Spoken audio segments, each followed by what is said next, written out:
What do you think is the greatest contribution of the Filipino youth to the world? What do you think is the greatest contribution of the Filipino youth to the world? Good evening, everyone.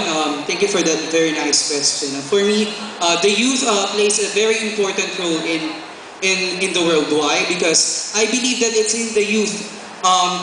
We can see that in the youth we can have the progress, the progression of the country, and at the same time, just like what Jose Rizal had said, that nasa kabataan ng pag-asa ng bayan. I believe that if and only if the youth of today is raised with proper knowledge, with proper wisdom, and with proper discipline, it will be a very good asset to a place, or it can contribute very well for the success of the country.